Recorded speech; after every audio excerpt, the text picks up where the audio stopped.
Hey, Downing Group agents. Thought I would cover in this video how to help people buy land and list land. Okay.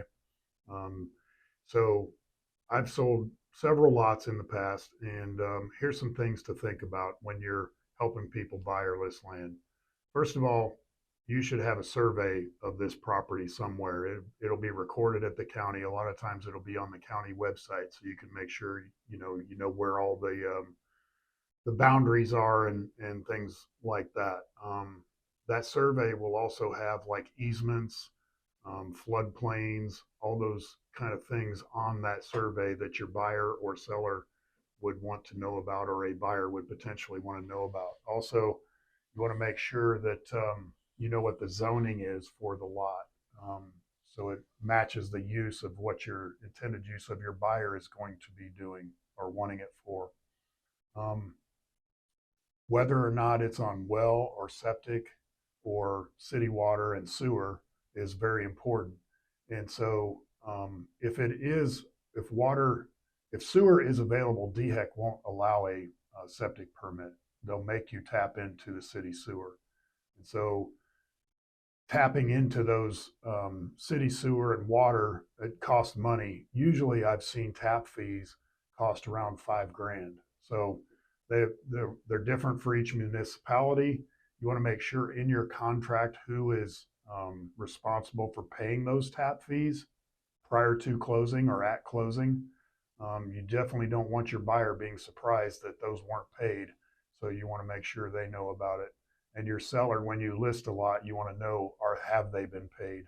Um, if it is on septic, you want to ask if there's already been a DHEC permit for a septic tank, how many bedrooms it's been perked for, and so forth. They do a perk test on land, and basically they'll go dig up some of the dirt and see how absorbent the dirt is, I guess, to see how many bedrooms they can plan on putting on that property.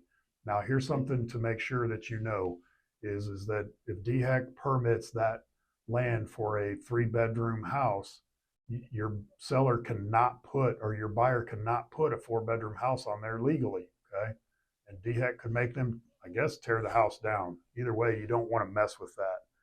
Also, too, is sometimes people will get a permit for a 3 bedroom house. They'll build the house, but they'll really have 4 bedrooms and an extra toilet in it and all that.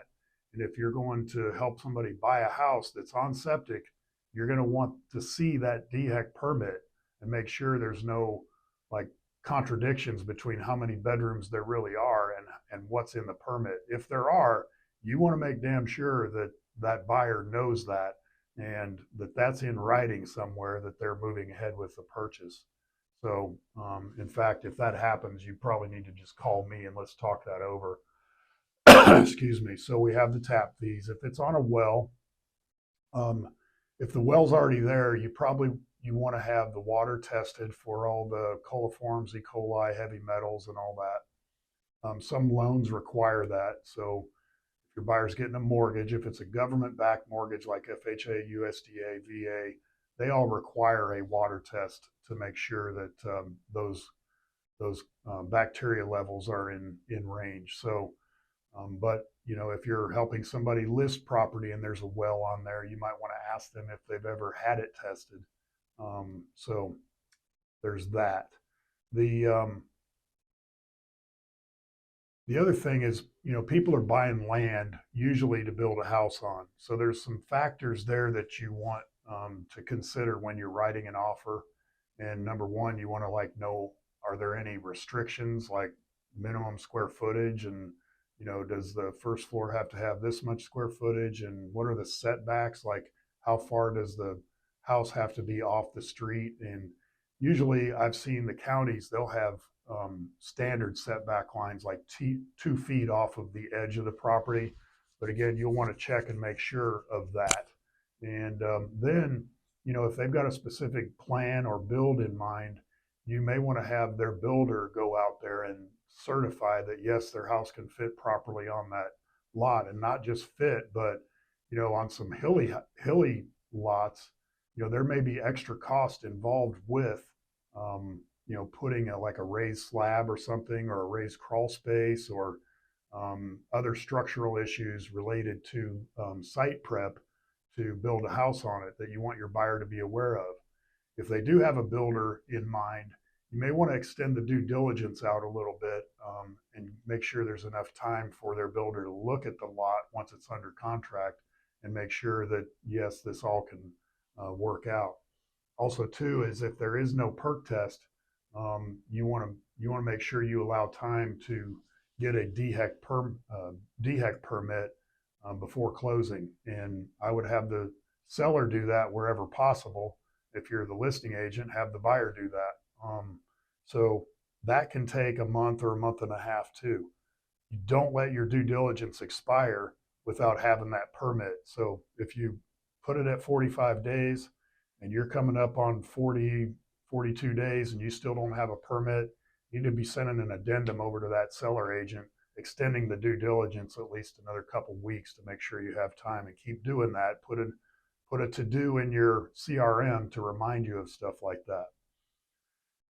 So having a copy of the covenants and restrictions is important. I always put those in with the documents for the buyer to initial off that they got, just so, down the road, there's not going to be any, at least legitimate claims that they didn't know there were these restrictions when they built this house, okay?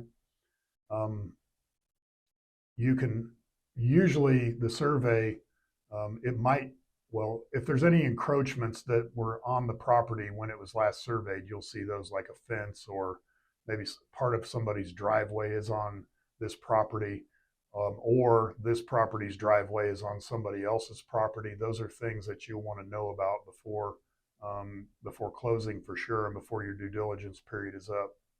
Where do you get all this stuff? I mean, again, it comes from the survey. And it's probably a good idea to have a fresh survey done if one hasn't been done in the last few years.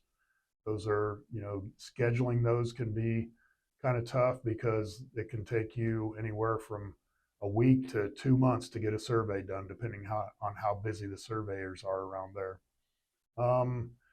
Another good one to check for is rollback taxes. Okay, so generally speaking, and it's been a long time since I've been in school where they explained all this, but basically you have several different zonings for land, like agricultural, light industrial, residential, and so forth. And those are all taxed at different rates.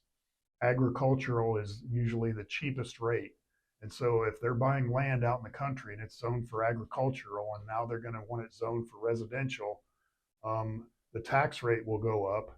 And also, I think the county will go back like 5 years or something, and go back and recalculate the tax rate at the higher rate.